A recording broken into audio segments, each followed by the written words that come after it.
So Ted's up. He says, local lease pro method question.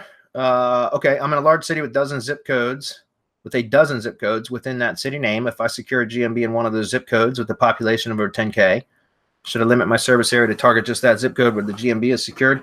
Well, that's up to you. It depends on really how you spaced out your assets. Like, you don't want there to be gaps or spaces between assets if possible. So that's really determined on, and again, this is more of a question that should be answered on Monday, not necessarily today, Ted, because we're having the whole local lease pro update webinar then. But yeah, I would say it depends on how you have your other assets within that same service area radius spread out, right? Let's say you got a 20-mile service area radius and you've got only 4 assets and they're equally spaced out across those 24 or that 20-mile radius. Then I would have the service area set up for each of those locations to where they all overlap in the middle slightly, but that way the whole 20-mile service area is covered by service area of each location, right? So each location would cover 25% in that particular example.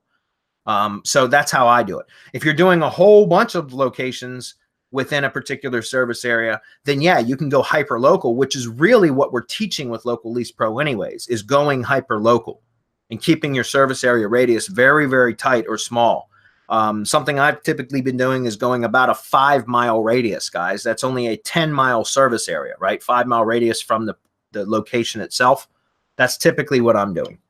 But again, it depends on how many assets you have and how big your service area is and how you want to spread them out, Ted. We'll talk more about that on Monday.